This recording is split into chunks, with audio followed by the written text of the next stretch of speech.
Assalamualaikum warahmatullahi wabarakatuh. Perkenalkan, nama saya Febri Jumiawati, mahasiswa dari STAI Al-Hikmah Medan, Prodi PGMI 6. Di sini, video ini saya buat untuk memenuhi tugas mata kuliah administrasi pendidikan. Nah, di sini saya akan membahas materi tentang peran guru dan kepala sekolah dalam administrasi pendidikan. Tapi sebelum kita masuk ke pembahasan peran guru dan peran kepala sekolah, kita akan membahas tentang pengertian administrasi sekolah. Nah, administrasi sekolah merupakan perpaduan dari dua kata, yaitu administrasi dan sekolah, yang memiliki makna tersendiri. Maka, administrasi sekolah merupakan bagian dari administrasi pendidikan itu sendiri. Administrasi pendidikan meliputi kegiatan-kegiatan yang berhubungan dengan pengelolaan pendidikan di suatu negara atau bahkan pendidikan pada umumnya. Kita langsung saja masuk kepada peran guru dan kepala sekolah dalam administrasi pendidikan. Nah, yang A itu peran guru dalam administrasi sekolah atau pendidikan. Guru merupakan suatu komponen dalam sistem pendidikan yang sangat berperan besar atau yang berperan penting dalam pendidikan, karena gurulah yang membuat KBM itu tercapai. Oke. Adapun peran guru dalam administrasi pendidikan, yaitu yang pertama itu ada administrasi kurikulum. Nah, di dalam administrasi kurikulum ini, guru berperan dalam menyusun sebuah kurikulum sebagai pedoman KBM dalam sebuah instansi pendidikan. Nah, gurulah yang menyusun semua proses pembelajaran atau proses belajar mengajar di dalam kelas disusun dalam kurikulum tersebut gitu. Yang kedua itu ada administrasi kesiswaan. Nah, administrasi kesiswaan itu merupakan proses pengurusan segala hal yang berkaitan dengan siswa itu sendiri, seperti penerimaan siswa baru. Yang kedua itu menyelenggarakan pembelajaran, lalu ada mengontrol kehadiran siswa, terus ada melakukan uji kompetensi akademik atau kejuruan siswa, lalu melaksanakan bimbingan kepada siswa. Nah, guru itu harus menyadari bahwa kepuasan peserta didik, orang tua dan masyarakat itu sudah berhasil terpenuhi gitu kan. Nah, kenapa guru harus memastikan bahwa siswa, orang tua, dan masyarakat itu sudah puas atau sudah terpenuhi dengan layanannya? Karena di dalam guru membuat keberhasilan tersebut ada nilai plus bagi instansi pendidikan tersebut gitu. Lalu yang ketiga itu ada administrasi kepegawaian, ya kan? Terus yang keempat ada administrasi keuangan.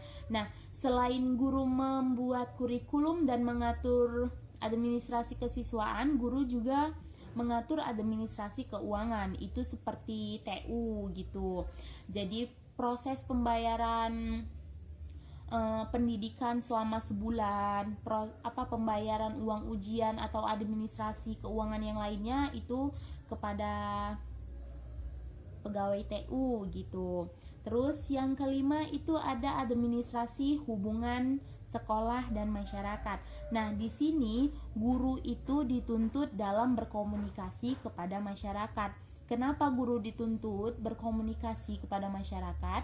Karena jika guru berkomunikasi kepada masyarakat dengan baik dan benar, maka ada nilai plus untuk instansi pendidikan tersebut.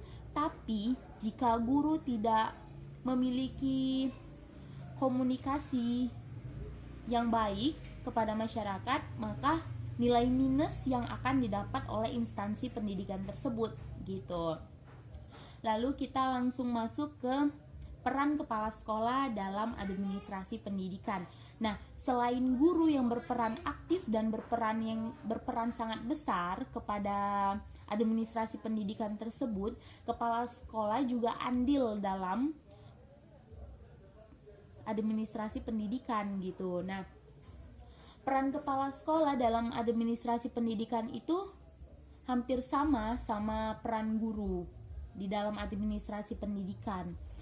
Nah, adapun peran kepala sekolah dalam administrasi pendidikan itu yaitu satu, administrasi kurikulum. Nah, kurikulum itu tadi kan dibuat oleh guru atau pendidik. Nah, kepala sekolah itu hanya mengevaluasi atau mengecek gitu kan kurikulumnya yang sudah disusun oleh guru gitu. Terus yang kedua itu ada administrasi kesiswaan. Nah, selain guru yang harus mengetahui administrasi kesiswaan, kepala sekolah juga harus tahu tentang administrasi kesiswaan. Karena kepala sekolah itu harus mengetahui ada berapa jumlah siswa yang berada di instansi tersebut. Terus apa-apa saja ujian atau uji kompetensi yang harus dilakukan gitu dan sebagainya gitu. Yang ketiga itu ada administrasi personalia. Nah, di sini kepala sekolah itu perannya beda dengan guru. Di administrasi personalia ini data administrasi tenaga guru, serta pengembangan kelengkapan data administrasi tenaga kependidikan. Jadi, administrasi personalia ini yang dilihat oleh kepala sekolah itu tenaga pendidiknya. Seperti jumlah tenaga pengajar di situ ada berapa gitu. Ya kan? Terus dan sebagainya. Guru honor, PNS dan sebagainya gitu ya. Terus selanjutnya yang keempat itu ada administrasi sarana dan prasarana. Untuk sarana dan prasarana itu bukan peran guru tapi peran kepala sekolah. Kenapa peran kepala sekolah? Karena administrasi sarana dan prasarana itu hanya peran kepala sekolah yang harus kepala sekolah sampaikan kepada pemerintah pusat atau pendidikan pusat gitu ya kan. Nah, kalau guru itu hanya melihat oh ini yang kurang, seperti kursi kurang, meja kurang atau sebagainya gitu kan. Terus guru-guru itu hanya membuat laporan kepada kepala sekolah, lalu tugasnya kepala sekolah itu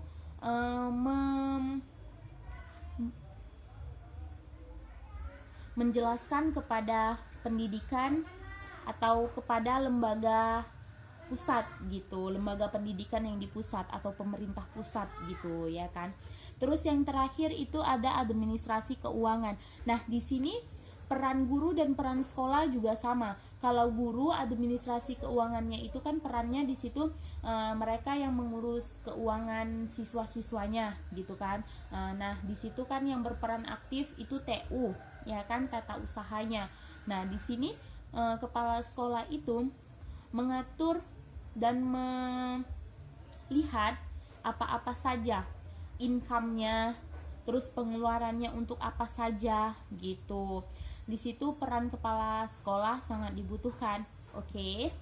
Demikian hasil dari materi yang bisa saya sampaikan. Lebih dan kurang saya mohon maaf, kepada Allah saya mohon ampun. Wabillahi taufik wal hidayah. Wassalamualaikum warahmatullahi wabarakatuh.